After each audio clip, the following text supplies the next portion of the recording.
الحمد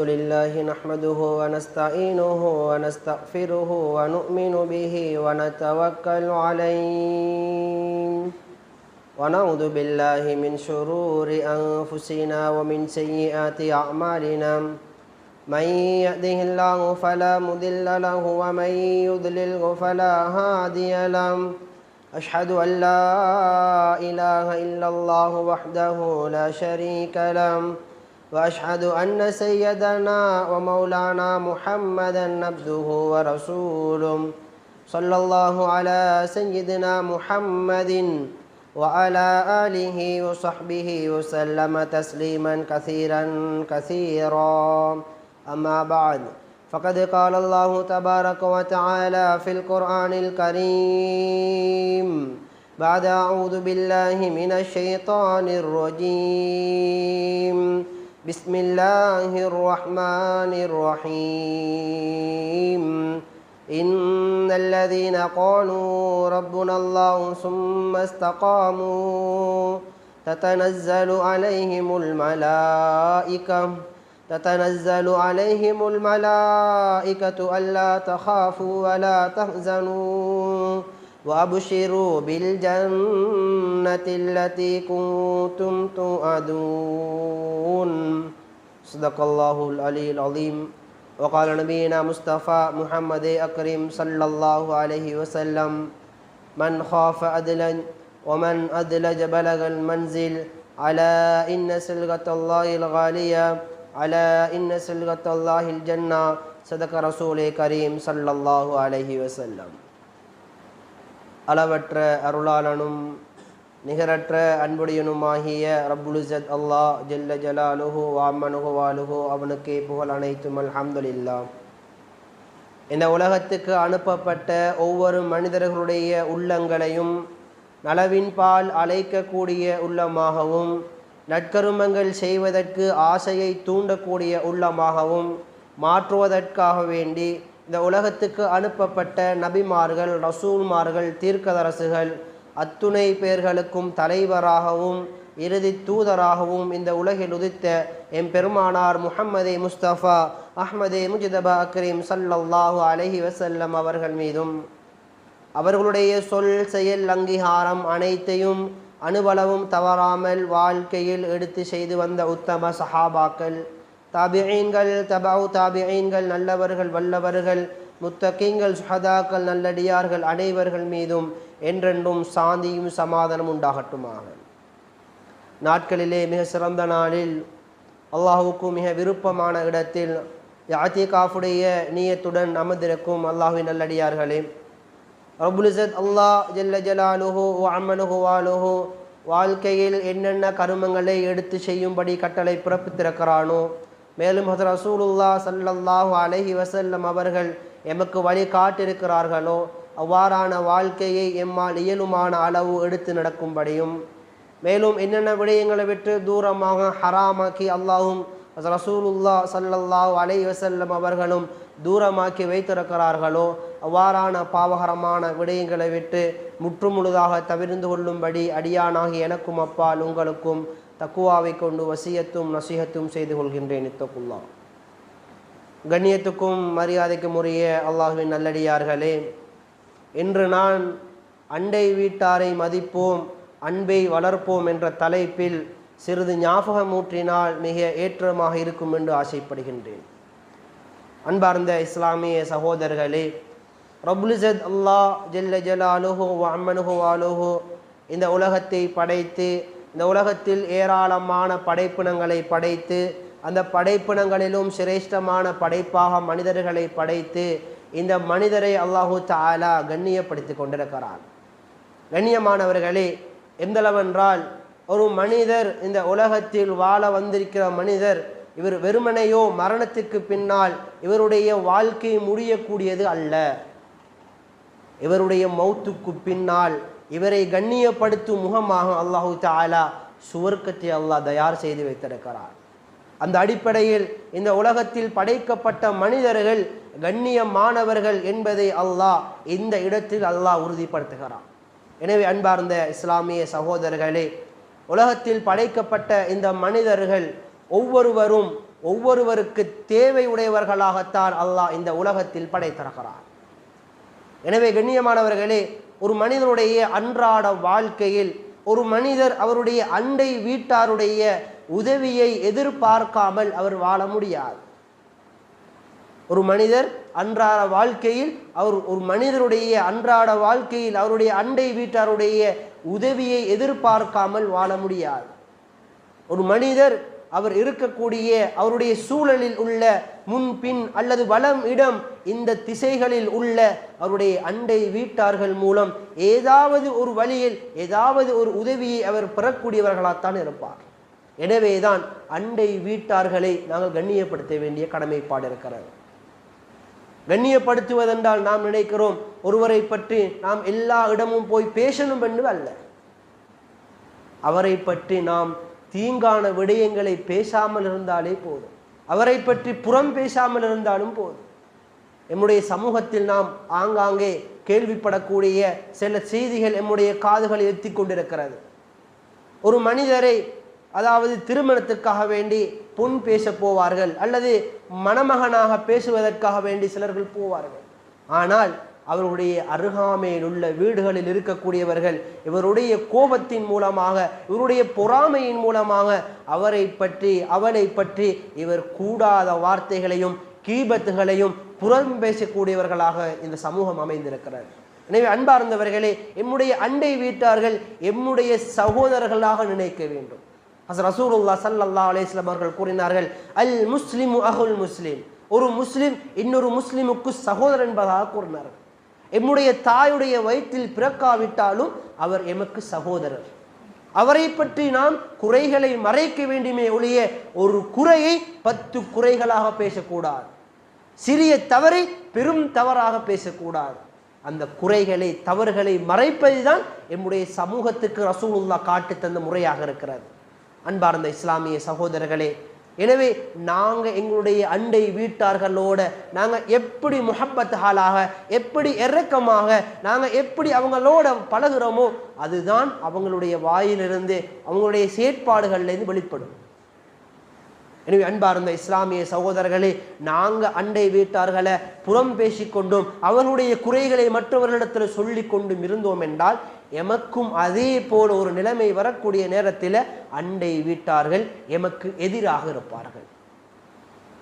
எனவே அன்பார்ந்த இஸ்லாமிய சகோதரர்களே, அண்டை வீட்டார்கள் என்பது நாங்கள் மிக கண்ணியப்படுத்த வேண்டிய ஒரு நபர்கள்.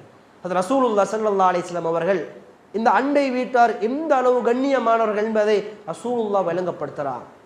ஒரு தடவை ஜிப்ரீல் அலைஹிஸ்ஸலாத்து வஸ்ஸலாம் அவர்கள் உலகத்துக்கு வருகிறார்கள். அது ரசூலுல்லாஹ் ஸல்லல்லாஹு அலைஹி வஸல்லம் அவர்களுக்கு ஹதீதுகளை, குர்ஆன் வசனங்களை அவர்களுக்கு சொல்வதற்காக வந்திருக்கிறார்கள். அந்த நேரத்தில் ஜிப்ரீல் அலைஹிஸ்ஸலாத்து வஸ்ஸலாம் அவர்கள் அது ரசூலுல்லாஹ் ஸல்லல்லாஹு அலைஹி வஸல்லம் அவங்களிடத்தில் அண்டை வீட்டாருடைய சிறப்புகளை, அண்டை வீட்டார் எமக்கு எவ்வளோ கண்ணியமானவர்கள், எவ்வளோ முக்கியத்துவம் பெற்றவர்கள் என்பதை விளங்கப்படுத்துவதற்காக வேண்டி அதிகமான ஹதீஸ்களை, அதிகமான செய்திகளை கூறுகிறார்கள். எந்த அளவென்றால் அது ரசூலுல்லாஹ் ஸல்லல்லாஹு அலைஹி வஸல்லம் அவர்கள் கூறுகிறார்கள், நான் பயந்தேன் இந்த அண்டை வீட்டாருக்கு என்னுடைய அனாந்தர சொத்திலிருந்து கடமையாக வந்துடப் போகிறது என்பதாக நான் பயந்து விட்டேன் என்பதாக அது ரசூலுல்லாஹ் ஸல்லல்லாஹு அலைஹி வஸல்லம் அவர்கள் கூறியிருக்கிறார்கள்.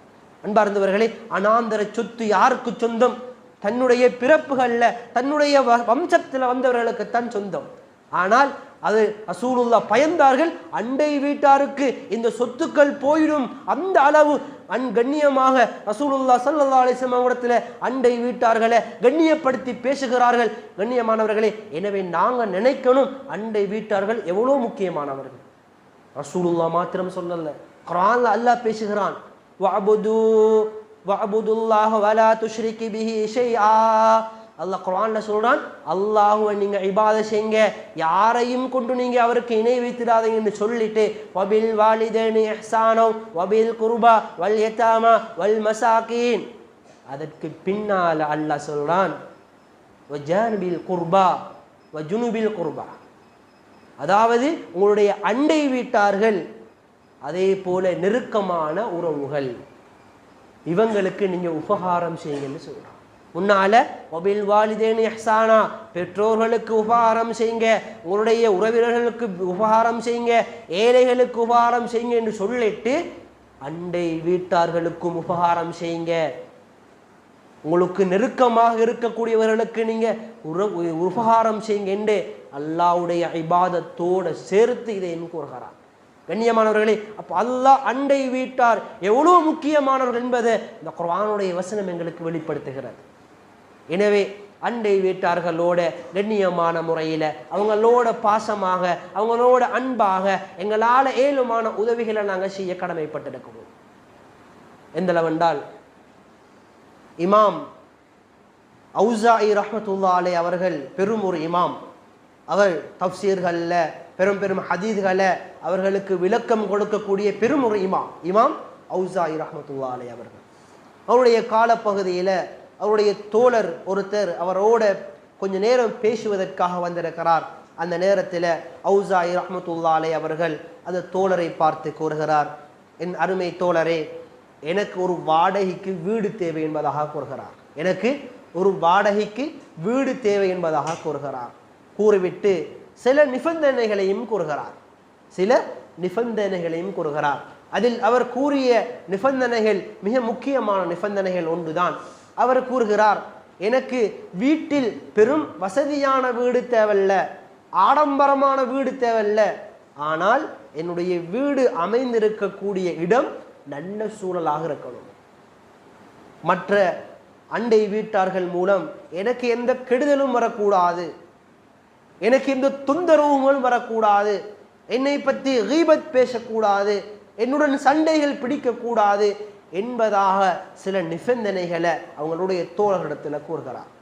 கண்ணியமானவர்களே, இப்போ அவருடைய தோழர் கொஞ்ச நேரம் அமைதியாக இருந்து விட்டு இமாம் அவுசாஇ ரஹ்மத்துல்லாஹி அலைஹி அவரிடத்தில் கூறுகிறார், இமாமே, நீங்கள் கேட்கக்கூடிய இதே விதமான ஒரு வீடு இருக்கிறது, வாருங்கள் நாம் சென்று அதை பார்த்து விட்டு வருவோம் என்று கூறுகிறார். கண்ணியமானவர்களே, இப்போ அந்த தோழரோடு சேர்ந்து இமாம் அவுசாஇ ரஹ்மத்துல்லாஹி அலைஹி அவர்களும் போகிறார்கள். போயிட்டு அந்த இடத்தை காட்டிவிட்டு கூறுகிறார்கள். அந்த தோழர் கூறுகிறார், இமாமே, இந்த இடத்துல உங்களுக்கு அண்டை வீட்டார்கள் மூலம் எந்த குழப்படிகளும் வர மாட்டாது, இவர்கள் உங்களை பற்றி எந்த குறைகளும் பேச மாட்டார்கள், உங்களுக்கு இவர்கள் மூலம் எந்த ஒரு ஃபித்னாவும் வர மாட்டாது என்பதாக கூறுகிறார்கள். பின்னால் இமாம் அவுசாஇ ரஹ்மத்துல்லாஹி அலைஹி அவர்கள் அந்த இடத்தை பார்க்கிறார்கள். அந்த இடம்தான் கபுருஸ்தானமாக இருக்கிறது. கண்ணியமானவர்களே, இப்பதான் இமாம்கிட்ட சொல்றாங்க, இந்த கபூரில் உறங்கிக் கொண்டிருக்கக்கூடிய இந்த உறவினர்கள், இந்த அண்டை வீட்டார்கள் எம்முடன் பேச மாட்டார்கள், எம்முடன் சண்டை பிடிக்க மாட்டார்கள், எம்மை பற்றி குறை பேச மாட்டார்கள் என்பதாக எல்லா தன்மைகளையும் கூறுகிறார்கள். கண்ணியமானவர்களே, இமாம் அவுசாஇ ரஹ்மத்துல்லாஹி அலைஹி அவர்கள் அவருடைய தோழரை பார்த்து கூறுகிறார், நீ சொல்லக்கூடிய வார்த்தை உண்மைதான் என்பதாக கூறுகிறார். கண்ணியமானவர்களே, இந்த சம்பவத்திலிருந்து நாம் விளங்க வேண்டிய விடயம் என்னென்றா, இந்த உலகத்தில் படைக்கப்பட்ட ஒவ்வொரு மனிதர்களுடைய அண்டை வீட்டார்கள் மூலம் எந்த குழப்படியும் வராமல் அந்த வீடு அமைந்திருக்க மாட்டாது என்பது இந்த இடத்திலேகளுக்கு ஆணித்தரமாக பதிவாக்கப்படுகிறது. எனவேதான் எம்முடைய அண்டை வீட்டார்கள் மூலம் குழப்படிகள், பிரச்சனைகள் வருவது சர்வசாதாரணம்தான். அண்டை வீட்டார் வலது பக்கம் இருக்கக்கூடியவர் நல்லவர்களாக இருந்தாலும் இடது பக்கம் இருக்கக்கூடியவர்கள் பிரச்சனைக்குரியவராக இருப்பார். அல்லது இடது பக்கமும் வலது பக்கமும் நல்லவர்களாக இருந்தால் எம்முடைய வீட்டுடைய பிற்பகுதியில் இருக்கக்கூடியவர்கள் பிரச்சனைக்குரியவராக இருப்பார். அல்லது வடம் இடம் பின்பக்கம் இருக்கக்கூடியவர்கள் சீராக இருந்தாலும் முன்பக்கம் இருக்கக்கூடியவர்கள் பிரச்சனைக்குருவார்கள். எப்படியாவது ஒரு ரீதியில எமக்கு அண்டை வீட்டார்கள் மூலம் பிரச்சனை வருவது கட்டாயம். ஆனால் வரக்கூடிய நேரத்தில் நாம் எப்படி பொறுமையாக இருக்கிறோம், எப்படி நாங்கள் அவங்களுடைய வார்த்தைகளை நாங்கள் அந்த இடத்துல சமாளிக்கின்றோம், அவங்களோடு இணைந்து போகிறோம் என்பதில் தான் கிட்டித்தனம் இருக்கிறது. அது ரசூலுல்லாஹ் ஸல்லல்லாஹு அலைஹி வஸல்லம் அவங்களுடைய காலத்தில் கூட எவ்வளோ காஃபிர்கள் அவங்கள துன்புறுத்தினாங்க. ரசூலுல்லாஹ் தொழுகைக்கு போவாங்க, அந்த அழுகிய குடல்களை அந்த வயதாளி பெண்மணி அவங்களுடைய ஆடைகளை தூக்கி போடுவாங்க. கண்ணியமானவர் ரசூலுல்லாஹ் பொறுமையா இருந்தான். பின்னால இஸ்லாத்துக்கு வந்தான். ரசூலுல்லாஹ்வுடைய சம்பவங்கள் ஏராளம், சஹாபாக்களுடைய சம்பவங்களும் ஏராளம். எவ்வளோ படிப்பினைகள் எங்களுக்கு இருக்கு. சஹாபாக்களுடைய வாழ்க்கையிலையும் பிரச்சனை வந்துச்சு, குழப்பங்கள் வந்து வராமல் இந்த ஹதீஸ்கள் வந்திருக்காது. எனவே தான் ரசூலுல்லாஹி ஸல்லல்லாஹு அலைஹி வஸல்லம் சொன்னாங்க, அண்டை வீட்டார்கள் மிக முக்கியமானவர்கள். முதலாவது எமக்கு ஒரு நோய் வந்து விட்டதா அல்லது மரணம் வந்து விட்டதா, முதலாவது எங்களோட வீட்டில் வந்து கால் வைக்கக்கூடியவங்க அண்டை வீட்டார் தான். எனவே இந்த அண்டை வீட்டார்கள் நாங்கள் பகைக்க கூடாது, ஏதாவது ஒரு ரீதியில் எங்களுக்கு உதவுவாங்க. ஆனால் இன்றைய காலத்தில் அதிகமான மக்களை நாங்கள் பார்த்தோம் என்றா எந்த அளவென்றால், அண்டை வீட்டார்களை விட உறவினர்களை பார்த்தோம் என்றா கல்யாண செய்திகள் அல்லது ஒரு ஜனாசா செய்திகள் வந்தா மாத்திரம்தான் அந்த வீட்டுக்கு அவங்க வாராங்க. எவ்வளோ கவலையான விஷயம். கண்ணியமானவர்களே, அன்றாடம் இந்த செய்திகள் நடந்து கொண்டிருக்கிறது. எனவே அண்டை வீட்டார்களை நாங்கள் கண்ணியப்படுத்தி அவங்களுடைய செய்திகளை போய் கேட்கணும். வீடுகளில் ஏதாவது பிரச்சனைகள் இருக்கா, வறுமையாக இருக்கிறங்களா, ஏதாவது தொழிலுடைய பிரச்சனைகள் இருக்கா, ஏதாவது பணம் தேவைகள் இருக்கா, உணவு தேவைகள் இருக்கா என்று நாங்கள் கொஞ்சம் நேரம் அவங்களோட பேசுறதன் மூலமாக எங்களுக்கு எந்த ஒன்றும் குறைஞ்சு போறல்ல. கண்ணியமானவர்களே, சில மனிதர்கள் எப்படி இருக்கிறாங்கண்டா, ஆரம்ப காலம் கஷ்டத்தோட வறுமையோட அண்டை வீட்டார்களோட முகப்பத்தாக இருந்திருப்பாங்க.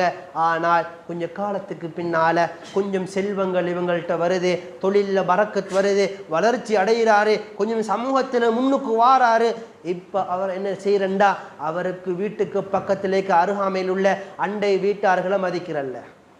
ஏன் நான் கண்ணியமானவன், நான் செல்வந்தன், நான் ஏன் இவங்களை மதிக்கணும், இவங்களோட நான் ஏன் பேசணும், இவங்கள்ட்ட போய் நான் ஏன் ஆலோசனை கேட்கணும் என்றே தன்னுடைய மனதில் கர்வம் உருவாகிறது. இப்போ அண்டை வீட்டார்களை ஒதுக்குறான். கண்ணியமானவர்களே, கொஞ்சம் நாங்கள் யோசித்து பார்க்கணும். நாங்கள் சின்ன பருவத்தில் இருக்கக்கூடிய நேரத்தில் அந்த வீடுகளில் போயிட்டு தான் நாங்கள் விளையாடி இருப்போம். அண்டை வீட்டார்களில் இருக்கக்கூடிய அந்த தாய் தந்தை அவங்களோட தான் போயிட்டு நாங்கள் சாப்பிட்டு இருப்போம், அவங்களோட தான் நல்ல உபதேசங்களை கேட்டிருப்போம். ஆனால் நாங்கள் ஒரு தகமைக்கு வந்ததுக்கு பின்னால் அவங்கள நாங்கள் வெறுக்கிறோம். இது நியாயமா? கண்ணியமானவர்களே, எனவே நாங்கள் மனதால் கவலைப்படணும். எங்களோட அண்டை வீட்டார்கள் எங்களுக்கு சின்ன வயதில் எவ்வளோ புத்திமதிகளை, எங்களுக்கு எவ்வளோ நல்ல விஷயங்களை சொல்லி தந்தாங்களோ, இதை நாங்கள் எடுத்ததுனால தான் இன்று நாங்கள் நல்ல ஒரு உயர்ந்த அந்தஸ்தில் இருக்கிறோம் என்பதை விளங்கி அவங்களுக்கு நன்றி செலுத்தணும். எங்களால் ஏழுமான உதவிகளை செய்யணும் போயிட்டு. எனவே அன்பார்ந்த இஸ்லாமிய சகோதரர்களே, எனவே நாங்கள் கொஞ்சம் கவலைப்படணும். இந்த நாட்டுடைய இந்த நிலைமையில் நாங்கள் எங்களோட அண்டை வீட்டார்களை முதலாவது நாங்கள் அனுசரித்தோம் என்று சொன்னால் அவங்க எங்களோட முகப்பத்தாகுவாங்க. அவங்க முகப்பத்தாகிறாங்கண்டா இந்த மஹல்லா ஒரு ரூஹானியத்துள்ள ஒரு பிரகாசம் நிறைஞ்ச ஒரு இடமாக மாறும். இந்த மஹல்லா அப்படி மாறுதுண்டா இந்த ஊரும் அப்படி மாறும். இந்த ஊர் மாறும்ண்டா நாடே அல்லாஹு தாலா மாற்றி விடுவோம். எனவே இது மாற வேண்டிய அசில் இடம் என்னுடைய வீடாக இருக்கிறது. கண்ணியமானவர்களே, இன்னும் ஒரு விடயத்தை கட்டாயம் சில என்னுடைய தோழர்கள் என்னிடத்தில் கூறும்படி கட்டாயம் ஏவிருந்தார்கள். எந்தளவென்றால், கண்ணியமானவர்களே, ஒரு காலம் இருந்துச்சு அண்டை வீட்டார்களுடைய வீட்டுக்கு எங்களுடைய பிள்ளைகளை நாங்கள் அனுப்பி விடுறது. அவங்க அந்த வீட்டில் விளையாடுவாங்க, அவங்களோட இருந்து சாப்பிடுவாங்க, அவங்களோட பேசுவாங்க. இப்படியான செயற்பாடுகள் எமக்கு தெரியும். நாம் சின்ன வயதில் இருக்கக்கூடிய நேரத்தில் இப்படியான சூழல் இருந்துச்சு, நாம் கண்ணூடாக பார்த்திருக்கிறோம். ஆனால் இன்றைய காலம் மிக ஒரு பயங்கரமான காலம் என்பது அந்த சகோதரர் கூறுறாரு. அப்ப நான் கேட்டேன், அப்படி என்ன பயங்கரமான விஷயம் என்று கேட்கக்கூடிய நேரத்தில் அவர் கூறக்கூடிய முதலாவது விஷயம்தான் சிறுவர் துஷ்பிரயோகம் என்பதாக கூறினார். முதலாவது சொன்ன விஷயம் சிறுவர் துஷ்பிரயோகம். நாங்கள் ஒரு காலம் என்னுடைய பிள்ளைகளை எங்களுடைய அண்டை வீட்டாரோட நாங்கள் அந்த பிள்ளைகளோட விளையாடுவதற்கு அனுப்பியிருக்கிறோம். ஆனால் இப்போ நாங்கள் எங்களோட பிள்ளைகளை அனுப்புறதுக்கு பயப்படுறோம். ஏனென்றா நாங்கள் நல்ல எண்ணத்தோடு அனுப்புகிறோம், ஆனால் அண்டை வீட்டார்கள் அந்த பிள்ளைகளை பார்க்கக்கூடிய கண்ணோட்டம் பிள்ளையாக இருக்கிறது.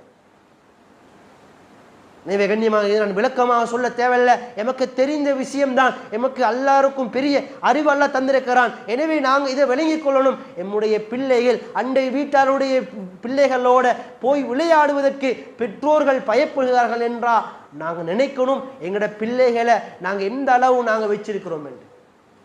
எனவே அண்டை வீட்டாளர்கள் நாங்கள் நினைக்கணும், எங்களோட வீட்டுக்கு வரக்கூடிய மற்ற பிள்ளைகளை நாங்கள் அன்பாக பார்க்கணும், எங்களோட பிள்ளையை போல பார்க்கணும். வேற கண்ணோட்டத்தோட பார்க்கக்கூடாது.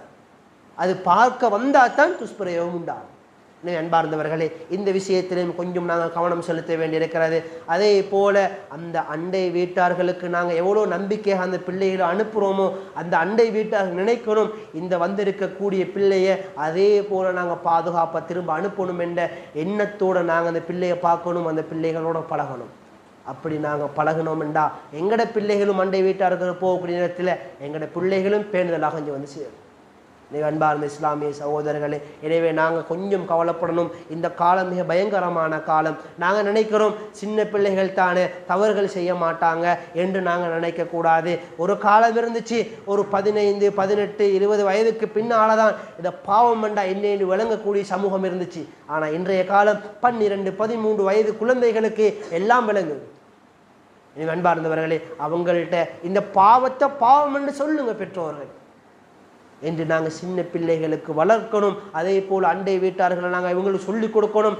நான் மௌத்தானாலும் என்னுடைய மௌத்துக்கு பின்னால் இவங்கள்ட்ட போயிட்டு அண்டை வீட்டார்கள் என்னுடைய தாயை போல தான் நீங்கள் நினைக்கணும், இன்னும் தகப்பனை போலத்தான் நினைக்கணும். அவங்கள்ட்ட போய் நல்ல உபதேசங்களை கேளுங்க, எப்படி வாழணும் என்று கேளுங்க என்று நல்ல விடயங்களை பிள்ளைகளுக்கு கற்றுக் கொடுக்க கடமைப்பாடு இருக்கிறது.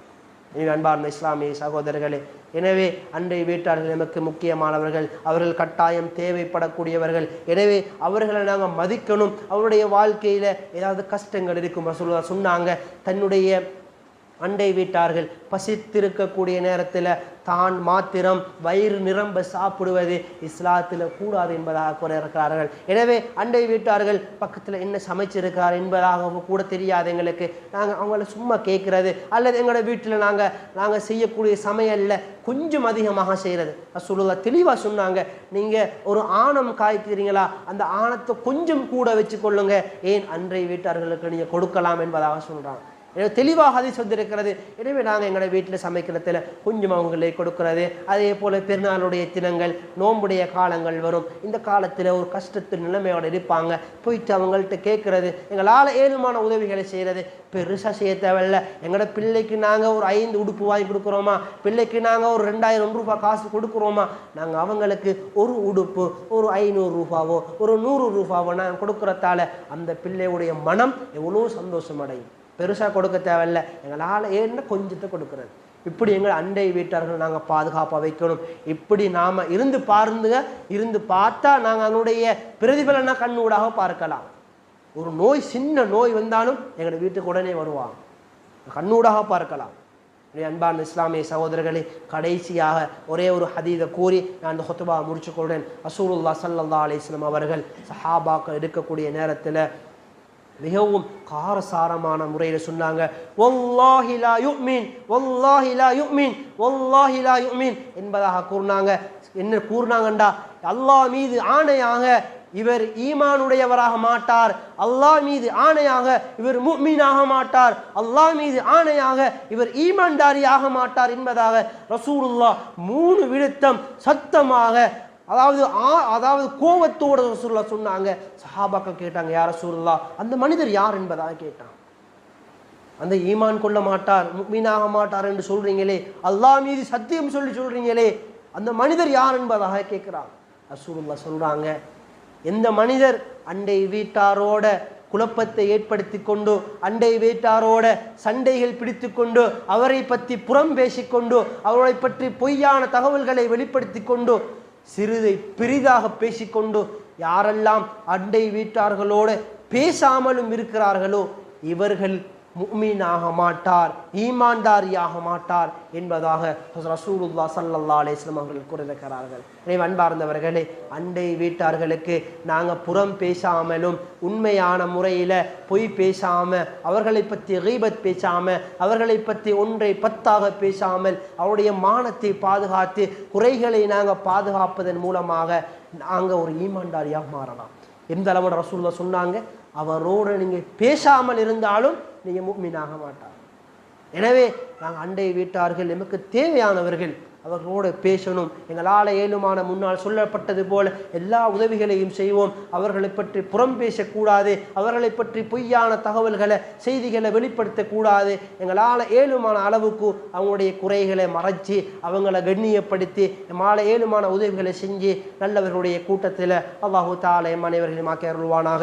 யா அல்லாஹ் எங்களுடைய சிறும் பெரும் பாவங்களை மன்னிச்சு விடு யா அல்லாஹ். தெரிஞ்சோ தெரியாமல் எவ்வளோ பாவங்கள் செஞ்சிருக்கிறோம் யா அல்லாஹ். அந்த பாவத்தை அனைத்தையும் மன்னிச்சிடு யா அல்லாஹ். அண்டை வீட்டார்களோடு நாங்கள் முரண்பட்டு இருந்திருக்கிறோம் யா அல்லாஹ். அந்த பாவத்தை மன்னிச்சு விடு யா அல்லாஹ். அண்டை வீட்டார்களை பற்றி நாங்கள் எவ்வளோ கீபத்துகளை பேசியிருக்கிறோம் யா அல்லாஹ். 1-10 பேசியிருக்கிறோம் யா அல்லாஹ். உண்மையை நாங்கள் பொய்யாக வெளிப்படுத்தியிருக்கிறோம் யா அல்லாஹ். குறைகளை மறைக்காம அவருடைய குறைகளை வெளிப்படுத்தியிருக்கிறோம் யா அல்லாஹ். எங்கள்கிட்ட சல்லிகள் பணம் உதவிகள் இருந்தும் நாங்கள் அவங்களுக்கு உதவி செய்யாமல் இருந்திருக்கிறோம் யா அல்லாஹ். யா அல்லாஹ் அப்படியான கெட்ட தன்மையை எடுத்து விடு யா அல்லாஹ். நல்ல எண்ணத்தை போட்டு விடு யா அல்லாஹ். யா அல்லாஹ் நாங்கள் அண்டை வீட்டார்களோட இரக்கமான முறையில் அன்பான முறையில் ரசூலுல்லாஹ் எதிர்பார்க்கக்கூடிய அந்த சமூகத்தை போல நாங்கள் உருவாக்கக்கூடிய அந்த தன்மை எங்களுக்கு தந்து விடு யா அல்லாஹ். அதே போல் எங்களுடைய தாயினுடைய பாவத்தை மன்னிச்சிடு யா அல்லாஹ். கபுருஸ்தானத்தில் எவ்வளோ பேர் உறங்கி கொண்டிருக்கிறாங்க யா அல்லாஹ். அவங்களுடைய கபுர சுவர்க்கத்தின் பூஞ்சொலை போல ஆக்கிவிடு யா அல்லாஹ். அதே போல் எங்களுடைய ஆசானுடைய உஸ்தாத்மாவுடைய பாவத்தை மன்னிச்சிடு யா அல்லாஹ். ரசூலுல்லாஹ் ஸல்லல்லாஹு அலைஹி வஸல்லம் அவங்க என்ன நலவான துஆக்கள் கேட்டாங்களே யா அல்லாஹ். அப்படியான துஆக்கள் எங்களுக்கு சம்பூர்ணமாக பங்கு வந்துடு யா அல்லாஹ். எப்படியான பாவகரமான விடயங்களை விட்டு பாதுகாப்பு கேட்டாங்களே யா அல்லாஹ். அப்படியான பாவகரமான அந்த துஆக்களை விட்டு எங்களை விட்டு பாதுகாத்துடு யா அல்லாஹ். இந்த துஆவை உன்னுடைய அருள் பெரும் பொருட்டால் கபூல் செஞ்சு யா அல்லாஹ். வாஹிரு தஅவானா அல்ஹம்துலில்லாஹி ரப்பில் ஆலமீன். அல்ஹம்துலில்லாஹி ரப்பில் ஆலமீன். வஸ்ஸலாத்து வஸ்ஸலாமு அலா அஷ்ரஃபில் அன்பியாஇ வல் முர்சலீன். அம்மா பஅத். ஃபயா இபாதல்லாஹ் أوصيكم أولا بتقوى الله فإن تقوى تنجيكم من عذاب النار وتدخلكم في جنات نعيم. وقال الله تعالى في القرآن الكريم بعد أعوذ بالله من الشيطان الرجيم بسم الله الرحمن الرحيم والعصر إن الإنسان لفي خسر إلا الذين آمنوا وعملوا الصالحات وتواصوا بالحق وتواصوا بالصبر. صدق الله العلي العظيم. وقال نبينا مصطفى محمد أكرم صلى الله عليه وسلم الكيس من دعا نفسه وعمل لما بعد الموت والعاجز من أتبع نفسه هواها وتمنى على الله. صدق رسول كريم صلى الله عليه وسلم. بارك الله لكم بالقرآن العظيم ونفعنا بالآيات والذكر الحكيم. أقول قولي هذا أستغفر الله لي ولكم وعن جميع المسلمين من كل ذنب فاستغفره إنه هو الغفور الرحيم.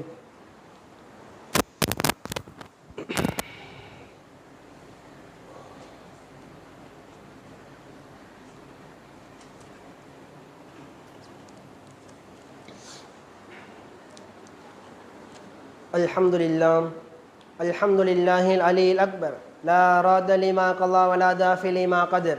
أحمده حمدا كثيرا وأشكره شكرا جزيلا وأستعينه وأستغفره وأتوب إليه. أما صدر أشهد أن لا إله إلا الله وحده لا شريك له وأشهد أن محمدا عبده ورسوله. فيا عباد الله اتقوا الله حق تقاته ولا تموتن إلا وأنتم مسلمون واعتصموا بحبل الله جميعا ولا تفرقوا واعلموا أن أصدق الحديث كتاب الله وخير الهدي هدي محمد صلى الله عليه وسلم وشر الأمور محدثاتها وكل محدثة بدعة وكل بدعة ضلالة. وعليكم جماعة المسلمين ومن سد عنكم سد في النار. وأكرم نبي وعلى مهاد فقد أمركم الله في قوله تعالى إن الله ملائكته يصلون على النبي يا أيها الذين آمنوا صلوا عليه وسلموا تسليما. اللهم صل على محمد. اللهم عن الأربعة الحنفاء أبو بكر وعمر وعثمان وعلي رضي الله تعالى عنهم وعن سائر الصحابة والتابعين ومن تبعهم بإحسان إلى يوم الدين. اللهم أعز الإسلام والمسلمين. اللهم أيد الإسلام والمسلمين. اللهم اغفر للمؤمنين والمؤمنات والمسلمين والمسلمات الأحياء منهم الأموات إنك قريب مجيب الدعوات. اللهم أجرنا من النار. اللهم أجرنا من النار. اللهم أجرنا من النار. اللهم لا تشوي خلقنا بالنار فإنها بئس الدار وبئس القرار. ربنا اغفر لنا ولإخوان الذين سبقونا بالإيمان ولا تجعلنا في قلوبنا غلا للذين آمنوا ربنا إنك رؤوف رحيم. عباد الله رحمكم الله إن الله يأمركم بالعدل والإحسان وإيتاء ذي القربى وينهى عن الفحشاء والمنكر والبغي يعظكم لعلكم تذكرون. فاذكروا الله يذكركم واشكروا على نعمه يزدكم ولذكر الله أكبر والله يعلم ما تصنعون. أقيموا الصلاة.